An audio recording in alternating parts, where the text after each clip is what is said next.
চলো কাঠাই গাছটা। আচ্ছা ঠিক আছে চলো। ओए निजाम भाई खड़ा खड़ा ओए नाम ओए करते नाम क्या क्या हुआ টাকা দাও না তোমরা ঘুরতে যাও হ্যাঁ ওই কত না 10,000 টাকা ভাই টাকা দে কতদিন ধরে ঘুরে যাচ্ছ টাকা দে নিজ বেড়া পরে নিজ 10,000 টাকা দে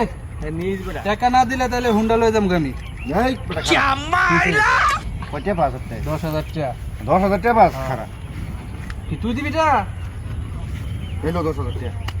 নেক্সট টাইম কোনোদিন আমার বন্ধুরা জ্বালাবি না টাকা লাগা ঠিক আছে ঠিক আছে ল হ্যাঁ যা যা টাকা ভাই কি এলো আরে ঠিক আছে খারাপ কিলো চাবিটা দে আমার কাছে কি কর খারাপ কি রে 10,000 টাকা দিছি না এই 10,000 টাকা দিয়া পরে আমাকে গাড়ি লয়ে যাও ঠিক আছে বাই বাই টাটা